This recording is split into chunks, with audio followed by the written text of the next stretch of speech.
discuss about random variables, sampling theory. ఆల్రెడీగా random variables explain చేసుకున్నాం. Next sampling theory, వాటి యొక్క పాపులేషను, శాంపుల్స్ యొక్క definitions, distribution, mean, variance, central limit థియరము, ఇవన్నీ గురించి మనం ప్రజెంట్ ఎక్స్ప్లెయిన్ చేసుకుంటాం. చూడండి ఇక్కడ sampling theory unit. Okay, what is the sample? Sampling theory అంటే ఏమి? ఓకే, లాట్ ఆఫ్ ఐటమ్స్లో కొన్ని ఐటమ్స్ సెలెక్ట్ చేస్తే దాన్ని శాంపుల్స్ అంటారు. The 2 ways of the collection of the statical data. ఒకటి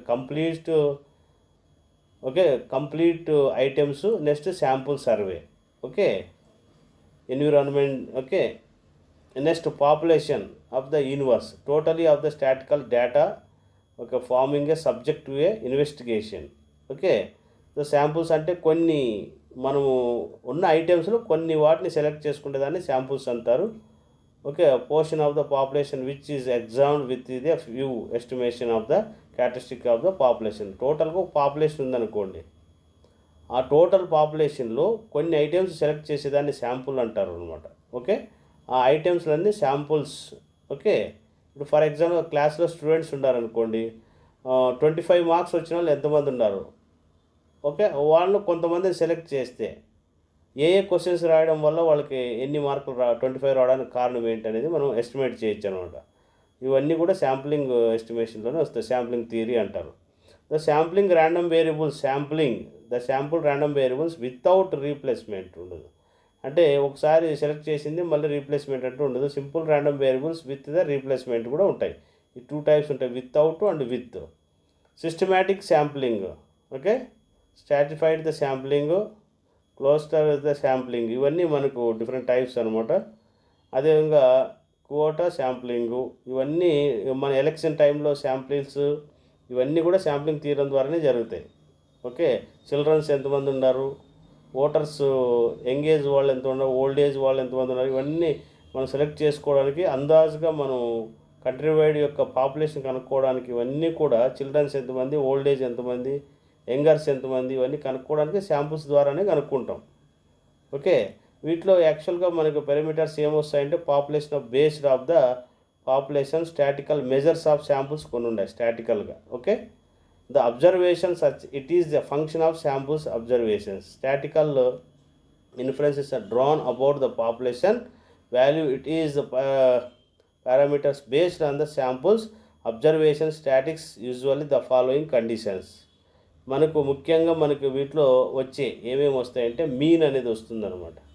ద మీన్ పారామీటర్స్ మ్యూతో రిప్రజెంట్ చేస్తారు. అదేవిధంగా ప్రపోర్షన్ అంటే పీతో రిప్రజెంట్ చేస్తారు. స్టాండర్డ్ డివియేషన్ అంటే రో కానీ లేదా సిగ్మా అని కూడా అంటారు దీన్ని. స్టాటిక్ అయితే ఎక్స్తో రిప్రజెంట్ చేస్తారు మీను. ఓకే, ప్రపోర్షన్ అంటే పీ, స్టాండర్డ్ డివియేషన్ అంటే ఎస్తో రిప్రజెంట్ చేసుకోవచ్చు. స్టాటిక్స్ పారామీటర్స్ ద్వారా మనం చేసుకోవచ్చు. శాంపుల్ డిస్ట్రిబ్యూషన్స్ చూడండి, ఇక్కడ sample distribution as the starting with the population of n units can be drawn mainly samples of fixed size n, small n. In case of sample with the replacement, the total number of samples that can be drawn in n power n. And then samples it is without replacement, the total number of samples that NCN గా sample select చేసుకోవడానికి NCN అనే formula use చేసుకోవచ్చు మనం. Okay, so if it is the possible obtain the value of static for all the possible samples of fixed sample, the size along with the corresponding probabilities, then can be arranged this value of statics, the treating them the random variables in the form of probability distribution, such the probability distributions is called a sampling distribution. Okay, basic statistical laws of statistical regularly, it is states that the responsibility of large number of items selected at random from a large group of items will be the average. Okay, represent the characteristics of the group. Okay, so mean, mode, median ఇవన్నీ కూడా మనం loss of స్టాటికల్లోనూ కనుక్కోవచ్చు, డిస్ట్రిబ్యూషన్లో కూడా కనుక్కోవచ్చు అనమాట. Loss of influence longer number of statical group of data, high degree stability because the greater the possibility that the side or by the extremes of the other side. అంటే ఒకవైపు దాని యొక్క lowest value, మళ్ళీ medium highest value, మళ్ళీ lowest value ద్వారా మనం లో inertia, ఇంటర్నల్గా ఉన్న ఇనర్షియాని లార్జ్ నెంబర్ అంటారు. ద సెంట్రల్ నంబర్ థీరం అంటే x1 x2 x3 ఇట్లా మనకి ఇవన్నీ వేరియబుల్స్ అనుకుందాం, random variables. The size of drawn from the population of mu అనుకుందాం, దాని సైజు. వేరియన్స్ వచ్చి రో స్క్వేర్ అనుకుందాం, అంటే sigma square. Then the distribution of samples mean వచ్చి ఎక్స్ అనుకో, నార్మల్లీ డిస్ట్రిబ్యూషన్ వచ్చి రో స్క్వేర్ బై ఎన్ అనుకోండి. Provided the it sufficiently large n less than infinity area mu అనుకోండి, and rho square respectively are the population of mean and variance అనమాట. Okay, చూడండి ఇక్కడ మనం ఇప్పుడు ఫర్ ఎగ్జాంపుల్ కర్వ్ తీసుకున్నాం అనుకోండి, ఈ విధంగా చూడండి. ఇక్కడ ఇది y యాక్సిస్, ఇది x యాక్సిస్ అంటారు, దీన్ని బెల్ కర్వ్ అంటారు. ఓకే, పాపులేషన్ చూడండి, -3a 3 రో నుంచి -2 రో వరకు ఒక టైప్ ఆఫ్ పాపులేషన్ ఉంది. 2 రో నుంచి ఇది ఒక టైప్ ఆఫ్ పాపులేషన్. ఈ పాపులేషన్ దాదాపుగా ఈక్వల్గా ఉంది, అంటే negative side population, positive type population. అలాగే ఈ పాపులేషన్ ఈక్వల్గా ఉంటుంది, ఈ పాపులేషన్ ఈక్వల్గా ఉంటుంది అనమాట. ఇది మనకు స్టాండర్డ్ డీవియేషన్ మనం గ్రాఫ్ రూపంలో కంటిన్యూస్గా రిప్రజెంట్ చేసుకోవాలంటే ఈ టైప్ ఆఫ్ కర్వ్ అనేది వాడతాం. వీటిని ఏమంటారంటే యాంప్లిట్యూడ్స్ అంటారు అనమాట. ఓకే, అంటే -3a దగ్గర ఎంత ఉంది యాంప్లిట్యూడ్.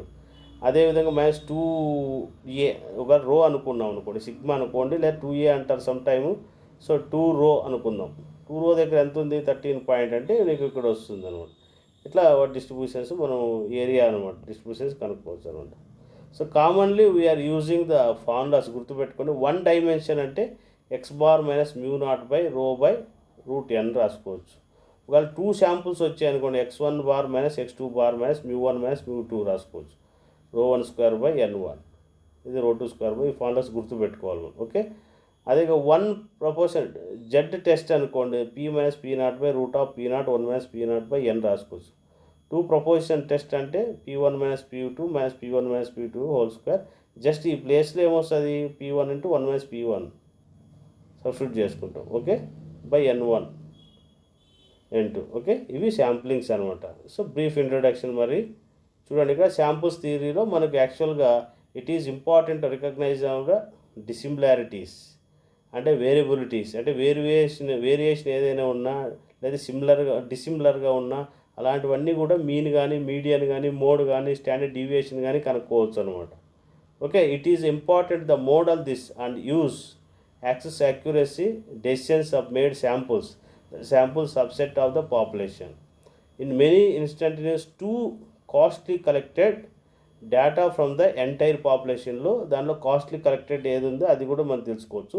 అదేవిధంగా స్టాటిక్స్ అండ్ పారామీటర్స్ మీకు ఇప్పుడు చెప్పాను, mean, mode, median, okay, standard deviation, ఇవన్నీ కూడా ఓకే స్టాటిక్స్ వస్తాయి. అలాగే వీటిలో కూడా పారామీటర్స్లో కూడా న్యూమరికల్ అసోసియేట్ విత్ పాపులేషన్స్లో ఇక్కడ కూడా ఫర్ ఎగ్జాంపుల్ పాపులేషన్ మ్యూతో రిప్రజెంట్ చేస్తారు, మీన్ని mu, population and standard deviation సిగ్మాతో రిప్రజెంట్ చేస్తారు, అలాగే సమ్టైమ్స్ రోతో కూడా రిప్రజెంట్ చేస్తారు, అండ్ పాపులేషన్ ప్రొఫెషన్ పీతో రిప్రజెంట్ చేస్తారు. సో అబ్జర్వేషన్స్ ఆఫ్ మీన్ అంటే x1 x2 ఇవన్నీ ర్యాండమ్ వేరియబుల్స్గా తీసుకుంటాం. The observations are numerical quantities have determined by the outcomes of the random variables choose the sample from the population. Okay, మన samples ఇప్పుడు ఇవన్నీ కూడా మనం యొక్క మీన్ టోటల్ కనుక్కోలేం కాబట్టి ఏదో సింపుల్ ఒక ఐటెం కొన్ని ఐటమ్స్ సెలెక్ట్ చేసి మన యొక్క మీన్ కానీ, మోడ్ కానీ, మీడియన్ కనుక్కొని ఎంటైర్ యొక్క ఆబ్జెక్ట్ మీన్, మోడ్ ఎస్టిమేట్ చేసుకోవచ్చు అనమాట. ఓకే, ఇప్పుడు for example the probability distribution of the observations x1 x2 x3 xn అయింది అనుకోండి, some times is called a population అంటారు. ఇప్పుడు x1 x2 అన్నీ పాపులేషన్ అనుకోండి. Okay, the distribution of smooth okay histogram of the variables X for the entire population. Bell curve తీసుకున్నాం ఇక్కడ 60 10 20 30 40. Okay, ఇది అన్ని x1 x2 x3 ఇలా తీసుకుంటాం. ఇది x1 x2 x3 లాగా x యాక్సిస్ మీద బెల్ కర్వ్ యొక్క మ్యాగ్నిట్యూడ్ మీకు ర్యాండమ్ వేరియబుల్స్లో చెప్పుకున్నాం కదా. ఈ టైప్ ఆఫ్ కర్వ్ ఏమి integral e power minus x minus mu by sigma whole square ఉంది కదా, ఆ టైప్ ఆఫ్ కర్వ్ ద్వారా చేసుకుంటాం ఇది. Okay, the population of the observations unless all the observations in the population have been observed 0 10 20 30 40 50 60. Okay, ఇలాగ మనం data అనేది draw చేసుకుంటాం. The histogram of the complicated of the observations. ఇక ఒకవేళ ఇట్లా స్క్వేర్ టైప్లో వచ్చినప్పుడు దీని యొక్క పాపులేషను మీను మోడ్ కనుక్కోవాలంటే కొంచెం కాంప్లికేటెడ్గా ఉంటుంది. ఒక్కొక్క ఏరియా డిఫరెంట్గా ఉంటాయి అన్నమాట ఈ ఏరియాస్. ఓకే, సమ్ ఏరియాస్ని బట్టి మనం పాపులేషన్ కనుక్కోవడానికి ఈ ర్యాండమ్ వేరియబుల్స్ తీసుకుంటాం. వీటిలో statics complicated observations x1 x2 x3 అనుకున్నట్లయితే random variables where are observations of the samples. Static is also numerical quantity whose value is determine the outcomes of the random experiment choosing the random samples from the population. Okay, so kabatti the probability of static compound from the observations x1 x2 అనేది same. The sampling distribution describe the random behavior of the static. Okay, it is important to determine the sampling distribution of the static. It will be describe the sampling behaviors. Okay, the samples of distribution will be used the accuracy. Okay, statics when they used for the purpose of the estimation కనుక్కోవడానికి accuracy estimation find out చేయడానికి samples అనేది పెడతాం. Sampling theory is the area of mathematical statistics. Okay, interested of the determine the samples distributions various statistics. Okay, వేరు పద్ధతుల ద్వారా మనకు యొక్క samples దాని యొక్క డీవియేషన్ మోడ్ ఇవన్నీ కనుక్కోవడానికి శాంప్లింగ్ థియరీ అనేది కూడా మనకు ఉపయోగపడుతుంది. Many statics have the normal distribution quite from the true of the population normal. Some times it is sample size. Okay, reasonably large central limits theorem అక్కడ use చేసుకుంటాం. చూడండి, central limits థియరంలో మనకు the sampling first మనం స్టాటికల్గా అంటే x bar equal to ఏమి number of sum of the items by number of items వేసుకుంటాం కదా, ఇది మీన్ అనమాట. So normal distribution mu equal to mu అనుకుంటాము. వేరియన్స్కి వచ్చి రో స్క్వేర్ సిగ్మా స్క్వేర్ అనుకుంటాం, sigma square by n. Standard డీవియేషన్కి formula rho x bar equal to rho by root ఎన్గా తీసుకుంటాం. సో కాబట్టి దిస్ ఈజ్ ద కర్వ్, దీన్ని స్మూత్ కర్వ్ అంటారు. This is the sampling curve లేదా స్మూత్ కర్వ్ అంటారు. దీన్ని డిస్ట్రిబ్యూషన్ మీన్ అంటారు. ఓకే, ఈ కర్వ్ని ఏమంటారు? The probability distribution of the individual observations అంటారు ఈ కర్వ్ని. ఓకే, అంటే ఈ పాయింట్ దగ్గర అబ్జర్వేషను, ఈ పాయింట్ దగ్గర అబ్జర్వేషను, ఈ పాయింట్స్ దగ్గర ఉన్న observations. The central limits theorem ప్రకారం మనకు సఫిషియెంట్లీ లార్జ్ శాంపుల్స్ మీన్స్ కనుక్కోవడానికి సెంట్రల్ లిమిట్ థియరం మనకు ఉపయోగపడుతుంది. Random population with mu finite standard deviation approximately normally distributed when the mean which is rho by root n. The technical note, the mean and standard deviations the hold any sample size కనుక్కోవచ్చు. approximately normal shape of the required n to be sufficiently large variables మనకు కనుక్కోవచ్చు అనమాట. Okay, ఇవి మనకి different టైప్స్లో graphical central limits థియరంలో ఈ type of cups వచ్చినప్పుడు ఎలా కనుక్కుంటాం మీను, ఒకవేళ ఈ టైప్ వస్తే ఎలా కనుక్కుంటాం. ఓకే, డిస్ట్రిబ్యూషన్స్ ఎక్స్ బార్ వచ్చినప్పుడు n ఈజ్వల్ 2 తీసుకుంటాం. ఒకవేళ n ఈజ్వల్ టు 10 వచ్చింది అనుకోండి, ఈ టైప్లో ఉంటుంది, ఇలా వస్తుంది కర్వ్. ఓకే, అంటే 10 దగ్గర. అదేవిధంగా డిస్ట్రిబ్యూషన్ ఎక్స్ ఈజ్వల్ 30 అనుకోండి, అంటే 10 to 30 అంటే ఈ 10 అనేది హై మ్యాగ్నిట్యూడ్ అవుతుంది, రిమైనింగ్ ఇటువైపు కూడా డివైడ్ చేసుకుంటాం అనమాట. ఇవి సెంట్రల్ లిమిట్స్ థియరం అంటే. The implementation of the central limits theorem. The conclusion that the sampling distribution of the samples mean the normal will be true.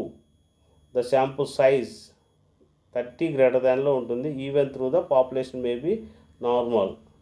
Okay, non-normal. Okay, when the population we can assume the normal, the sampling distribution of the sampling mean normal will be true for any sample size. మీకు previous క్లాస్లో మీకు మీను standard deviation అన్నీ explain చేసాం కదా, అవన్నీ ఇక్కడ implement చేస్తాం. The knowing of sampling distribution of the samples mean allow the answer probability questions of related to the, మీకు ఎలా అడుగుతాడో క్వశ్చన్స్ అనేది చూద్దాం. ఓకే, చూడండి, sampling distribution for any statics. Every static has sampling distribution but the appropriate distribution may not allow the normal. So మనకి అప్రాప్రియేట్లో ఉన్న normal డిస్ట్రిబ్యూషన్లో ఇది అలో కాదు, కానీ ఇది శాంప్లింగ్స్లో మనము బెల్ షేప్లో డివైడ్ చేసుకుంటే వాటి యొక్క డిస్ట్రిబ్యూషన్స్ మనం ఫైండ్ అవుట్ చేసుకోవచ్చు. ఓకే, సో కాబట్టి శాంప్లింగ్ డిస్ట్రిబ్యూషన్లో పాపులేషను మనకు తెలుసు, interest P is equal to X by N, number of success by number of binomial trials చేసుకుంటాం, శాంప్లింగ్ పాపులేషన్ అంటారు. దెన్ ద శాంప్లింగ్ డిస్ట్రిబ్యూషన్లో P is equal to normal distribution అయితే mu P is equal to P. Okay, అదేవిధంగా sigma P is equal to square root of P into 1 minus P. P అనేది success అయితే Q అనేది failure లాగా తీసుకుంటాం కదా, P plus Q is equal to 1. అలాగే ఇక్కడ Q అంటే ఇక్కడ 1 మైనస్ Pగా రాసుకోవచ్చు. Okay, the sampling distributions of P is equal to ఈ టైప్ ఆఫ్ కర్వ్ అని ఈ ఫార్ములా రూట్ ఆఫ్ ఇది. నెక్స్ట్ ఇంకా ఈ సెంట్రల్ లైన్, ఈ సెంటర్ పాయింట్ ఏదైతే ఉందో దాని ఫార్ములా మీన్ అంటారు. Mean is equal to P. Okay, this is the bell shape curve. The central limit థియరంలో మనం ఇంకా చెప్పుకోవాలంటే the sampling distribution samples of mean distributions the means computer from the possible random variables specific size taken from the population. ఇప్పుడు పాపులేషన్లో specific size select చేసుకొని central theorem అనేది apply చేస్తాం. Okay, for example 30 males ఉన్నారనుకోండి, find the mean అంటే ఏం చేస్తాం మనం, ఇందులో సైజ్ అనేది మనం చూసుకుంటాం, పర్టికులర్ సైజ్ తీసుకొని దాని ప్రకారం మనం మీను మోడు అనేది ఫైండ్ అవుట్ చేస్తాం. ఓకే, సో శాంప్లింగ్ ఎర్రర్ అనేది ఒకటి ఉంటుంది దీనిలో. The different between the sample measure and the corresponding the population measure. ఈ రెండు యొక్క డిఫరెన్సెస్ శాంప్లింగ్ ఎర్రర్ అంటారు. Due to the fact of the samples not perfect representation of the population. అంటే ఆ రెండు యొక్క డిఫరెన్స్ ఏదైతే వస్తుందో దాన్ని శాంప్లింగ్ ఎర్రర్ అంటారు. కానీ అది పర్ఫెక్ట్ సొల్యూషన్ అయితే కాదు, క్యాజువల్ సమ్ నియరెస్ట్ వాల్యూ అనేది మనం ఫైండ్ అవుట్ చేస్తాం. The properties of the distributions for samples. The mean of the sample means will be the same of the population mean. Okay, sample same ఉందనుకోండి, అదే మనం మీన్గా తీసుకుంటాం కదా. The standard of the samples means will be smaller and standard deviation population and it is will be equation that the population standard divided into the square root of the sample size. అంటే the square రూట్తో కింద divide చేసుకుంటే మనకు size అనేది వస్తుంది. The central limits థియరంలో మనకు చూడండి ఇక. Okay, standard deviation by root n అనమాట. The sample size increase with in the limit.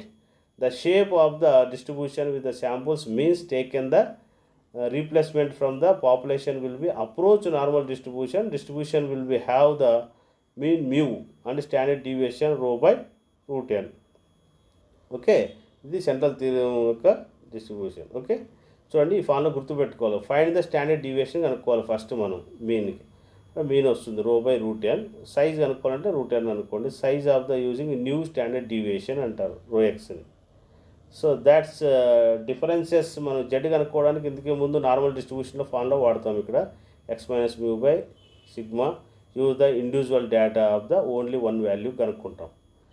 Z is equal to just ఈ వీటి ప్లేస్లో సిగ్మా బై రూట్ n పెడతాం. ఉన్నదంతా యాజ్ ఇట్ ఈజ్ అలాగే వస్తుంది. ఇక్కడ శాంపుల్ డేటాస్ అనమాట, sample items. Okay, this is the concept for the sampling theory. Okay, next I will go for problems ఎలా చేయాలనేది I will explain. This is the concept for theory. I will go for the problems. Okay, thank you.